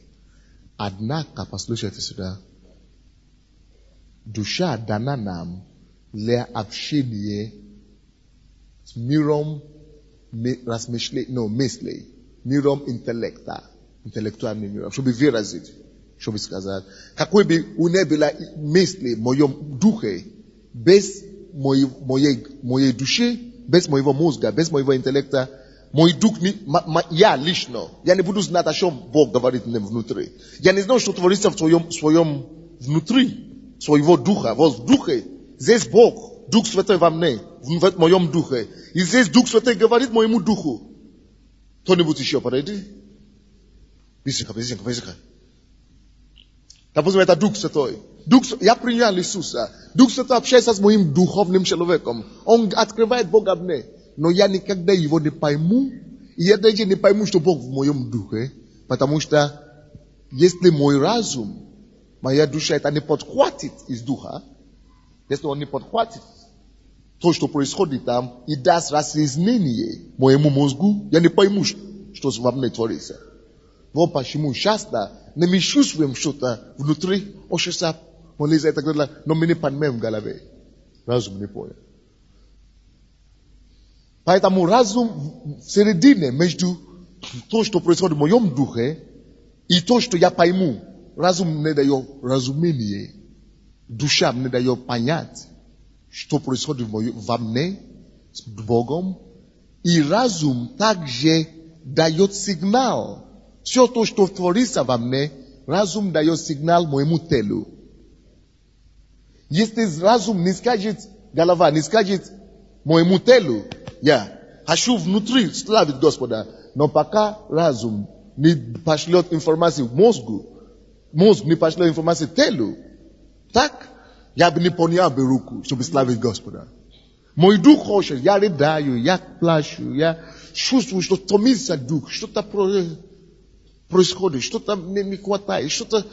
Ну, люди в мире говорят, что душа болеет. Почему они говорят, что душа болеет? И они не поняли, что это Дух Святой с ними общается, потому что они не развиты, их разум в этом направлении не развит. Они не обучены словом. Вот почему разум, это самое центральное. Допустим, что такое дух? Дух – это жизнь. Если духа нету, человек мертвый, тело и душевно. Дух – это самое главное, это жизнь, это ядро, так? Но и жизнь это общается с жизнью Божьей, Духом Святым, когда мы спасены. Но я сам, мое тело, я не понял бы ничего и не пойму ничего, если не душа. Поэтому мы должны заниматься тем, чтобы развивать свою душу. Чтобы заниматься своей душевной развитием, умственной развитием, чтобы максимально развиться, чтобы мы могли охватить Бога и понять, что такое Бог. Во-первых, и чтобы максимально развиваться, чтобы мы могли давать инструкции нашему телу, чтобы мое тело могло исполнить желание моего сердца. Поэтому самое вообще-то центральное, что мы должны развить в своем теле, это свое разумение. Поэтому мы изучаем Слово Божье, потому что, допустим, Бог приходит ко мне что-то открывает. Я даже не знаю, что он мне говорит. Значит, просто что-то чувствую внутри, но я не знаю, что я чувствую. Пока Слово Божье, пока через Слово Божье, я не пойму, что, вот воля Божья для меня. Вот что он мне говорит делать. Тогда я начинаю сотрудничать и понять Духа Божьего. Сотрудничать с ним. И даю тогда, мозг мой, душа моя дает инструкции тела. И осуществляемся. Самое ключевое. Но когда мы приходим к Богу, иногда мы думаем, как будто мы уже на небе. Мы игнорируем душу. И поэтому христиане в основном не осуществлены в миру. И не реализованы. Наоборот. Мы имеем потенциал. Вот то, что у этого Адама.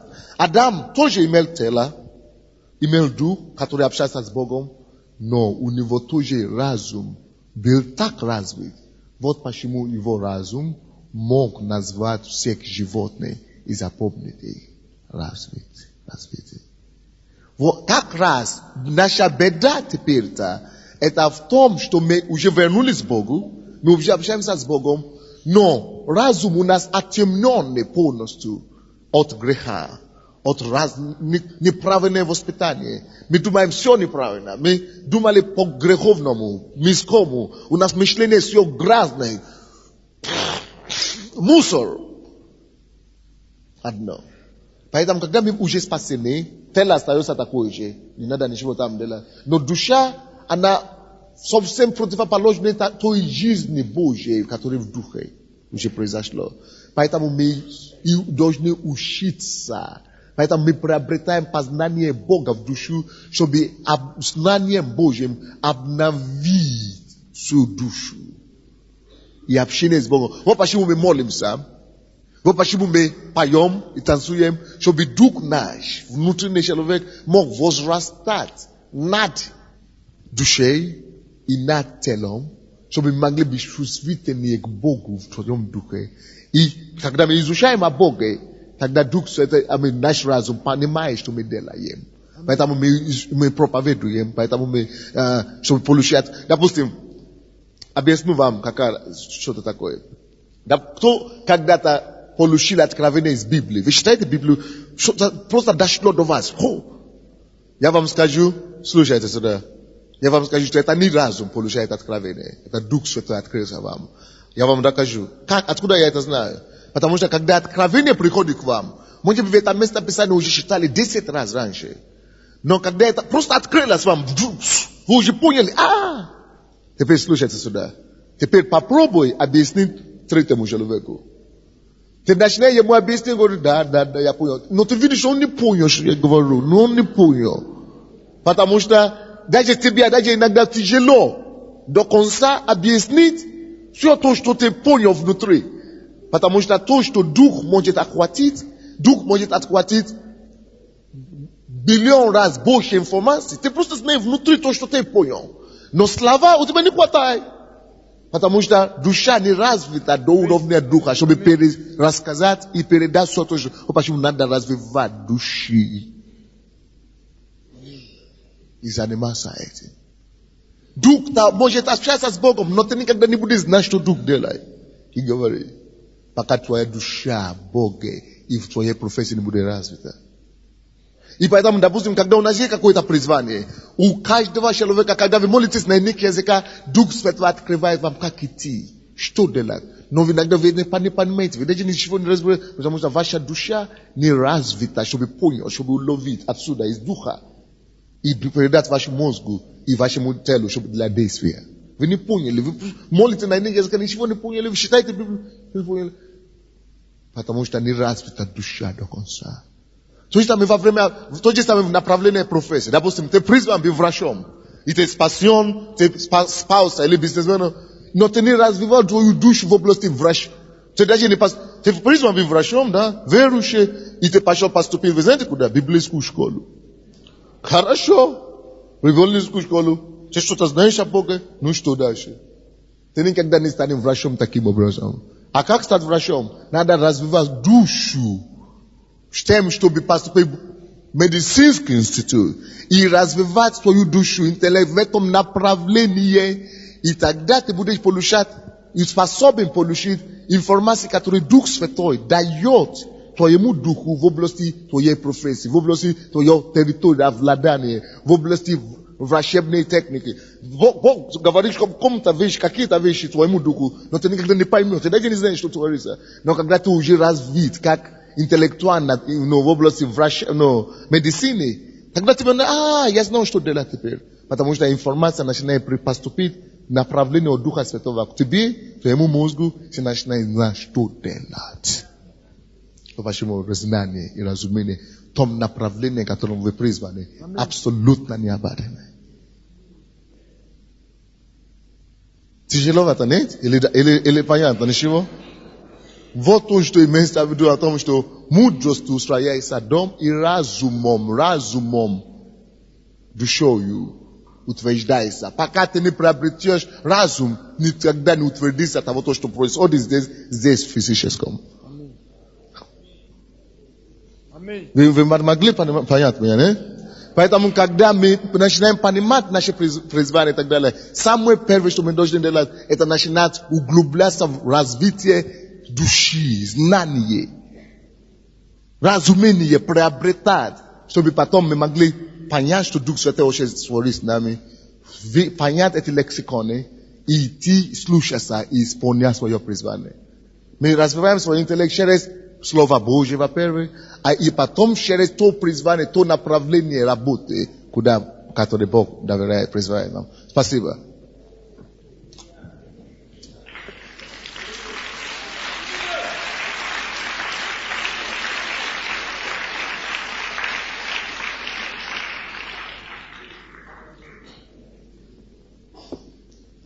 Так что между тобой и твоим успехом в жизни стоит душа, которую нужно развить, чтобы ты мог дойти до того, чтобы, как Адам, назвать всех животных по имени.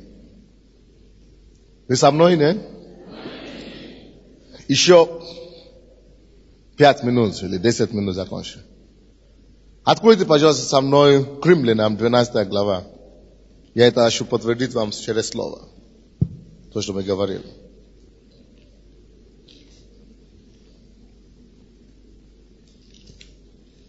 Сегодня мы не будем проводить пожертвования по местам, так что кто еще давать пожертвования, там здесь впереди и там проходы есть ящики, вы можете там подойти сами и ложить. Не сейчас, а в конце служения.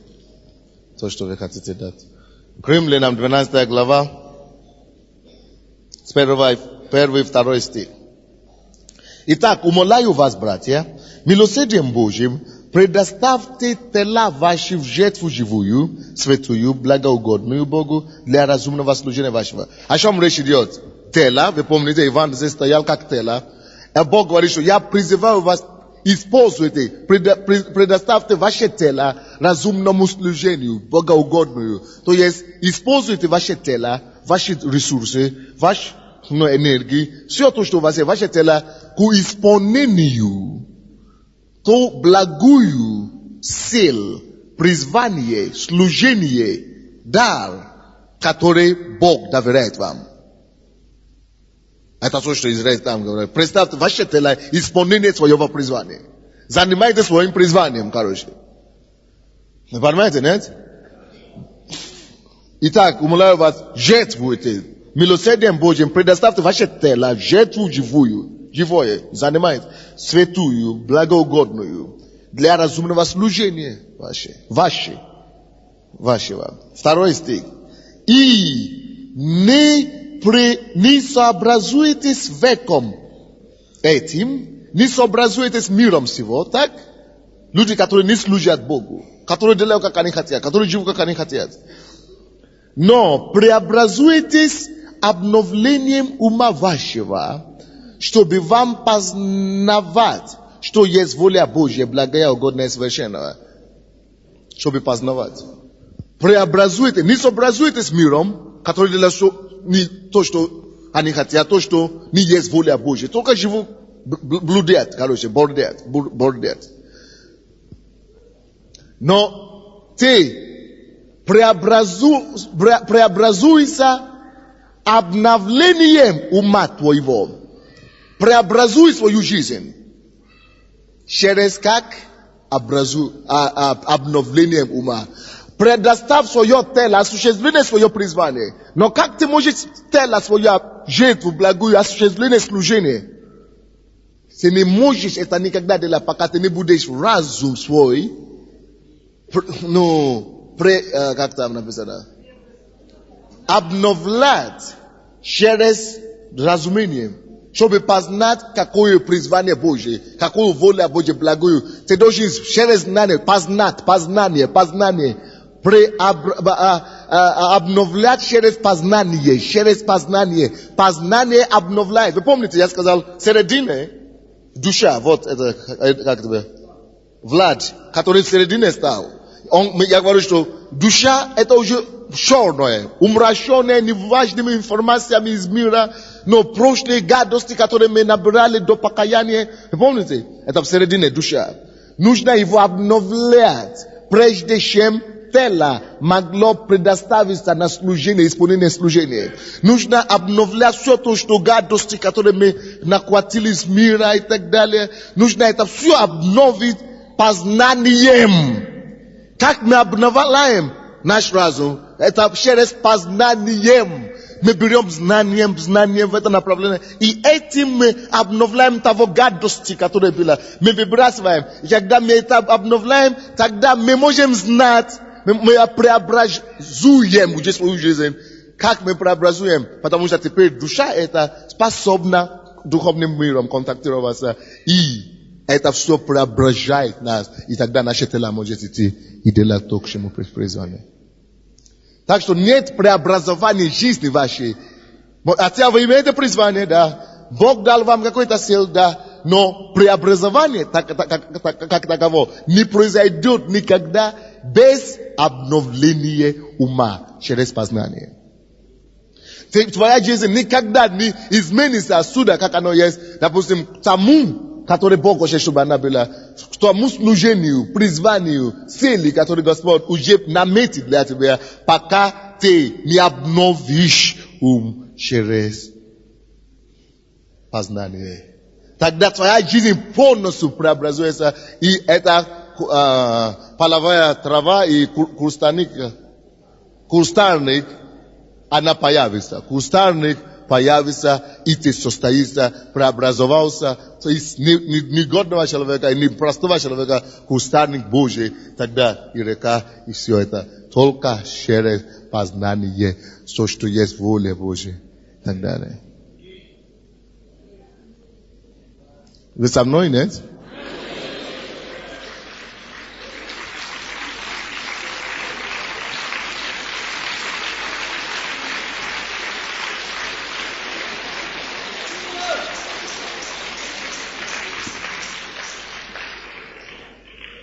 Очень ответственная вещь. Кто из вас догадывается, чему Бог его призвал? То есть это кустарник его. Вы знаете, что это есть уже у Бога, действительно.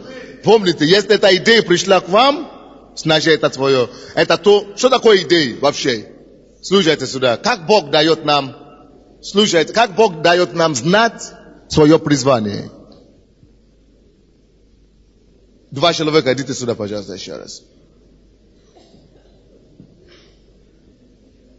Вот то, что Бог приготовит для тебя. Так, слушайте внимательно. Я уже закончил. Многие, кто еще не выяснил свое призвание, вы еще не знаете. Хорошо. Теперь опустите руки. Как вы можете знать? Когда вы приходите к Богу, Бог сразу начинает заниматься тем, чтобы открыть вам ваше призвание. Вы читаете Библию, вы слушаете проповеди, вы имеете чувствования какие-то к определенным вещам, увлечения, это самое. И Бог дает и направляет. Это вы здесь, но это будущее, которое Господь уготовит для вас. Это будущее уже готовое. Кустарник еще нет, не видно, но она уже существует. Мудрость, вы знаете, сначала существует как архитектурный план, уже есть. Но вы еще не видите, дом устрояется мудрость. Мудрость, она уже построена все. Но ты здесь, ты не видишь ничего, и Бог начинает тебя подсказывать. Ты раньше занимался медициной, ты раньше занимался учителем, а это не мое для тебя. Ты начинаешь иметь бремя для семей, разводных.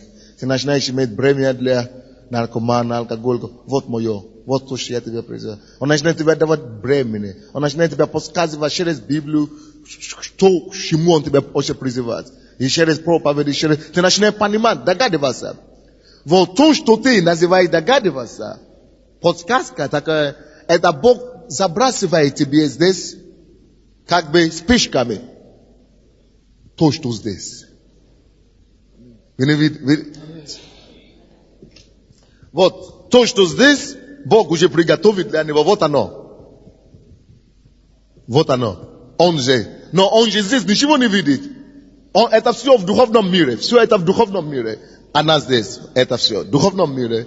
А он ходит здесь на земле, молится Богу, не знает, какое мое призвание. И Бог, картина же есть, его будущее, которое он уготовит для него. Бог. Аминь. Через Библию, читание Библии. Та картина уже готова. Через разговоры людей. Через сон. Через просто чувства. Бог, его будущее. Что Бог делает? Что Бог делает для него? Бог дает им идеи. Идеи. Бог никогда ему не покажет всю картину. Потому что тогда не надо будет ходить по вере. Бог ему запросит чуть, чтобы он мысли, идеи понял. Идеи это самый главный товар. Это 50% всего. Ты имеешь идею, какое призвание у тебя есть. Ага. Когда это уже есть, Бог ожидает, чтобы теперь ты преобразовал свою жизнь из этого без пиджака, но просто такого преобразовать через познание. Обновить, обновление ума через познание. Это есть путь, дорогой, который ты должен идти отсюда до сюда. Чтобы утвердить это разумение. Вы понимаете меня, да? Поэтому вы, которые говорите, что вы еще не знаете, какие-то идеи, которые у вас приходят, это не догадывается. Если это уже на спичкой моргало у вас в разуме, в сердце, не сомневайтесь больше, это свое. Никогда не будет вот все картина. Я смотрю. Да, это мое, да, мне нравится. Тогда это не вера. Вы понимаете меня? То есть идеи маленькие, которые вы получаете, и так далее, маленькие тут, возьмите, схватите за это, учитесь в этом направлении, развейте это. и вы дойдете до места своего осуществления. Вы понимаете меня теперь? Спасибо вам большое. Да.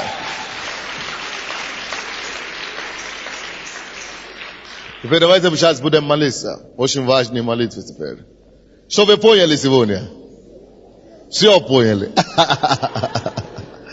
Еще, послушайте внимательно.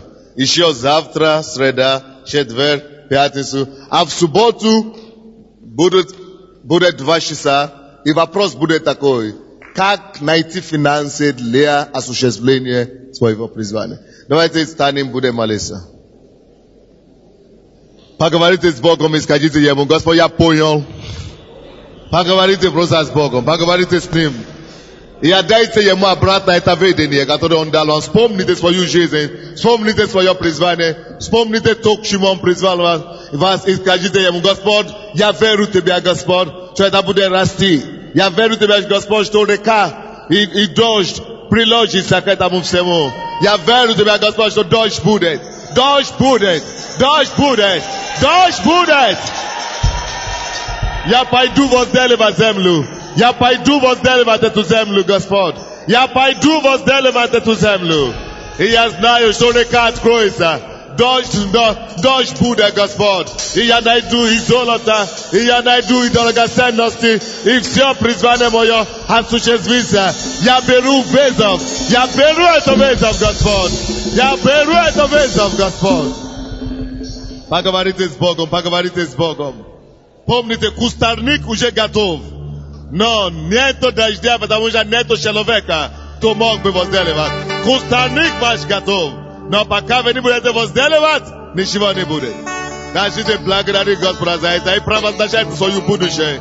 Провозглашайте это призвание. Провозглашайте это дар, который Господь дал вам. Провозглашайте это служение. Провозглашайте его. Утверждайте верою.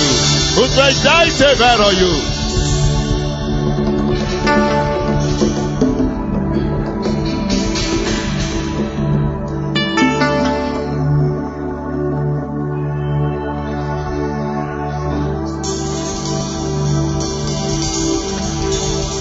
Поговорите с Богом.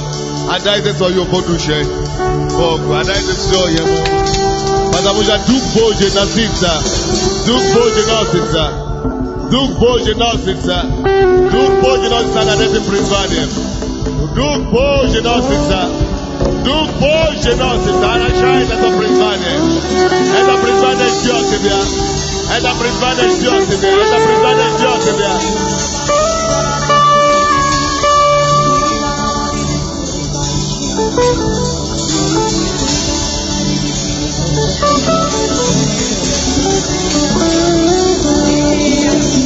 Скажи Богу, ты будешь заниматься разумением, познанием.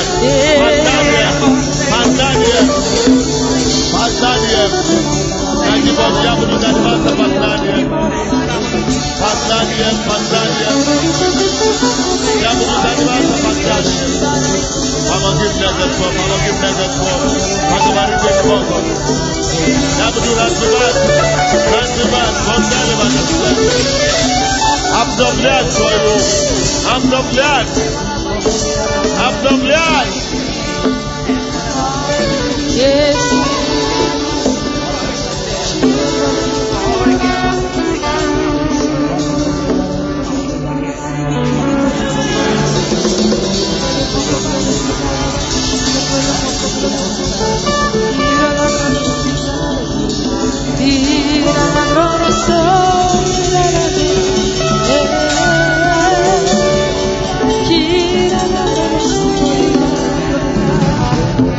Господь, мы благодарим Тебя за Твое Слово сегодня. Спасибо за то, что мы имеем способность Адама. Ты поможешь нам, Господь, это развить, осуществить и дойти до максимума. И возделывать эту землю, которую Ты дал нам. Во славу Твою, Господь, мы отдаем Себе свои члены. Тебе полностью. Возьми нас, обладай нами, Господь, когда мы отдаем Тебе в разумное служение нашего. Мы благодарим Тебя, Господь.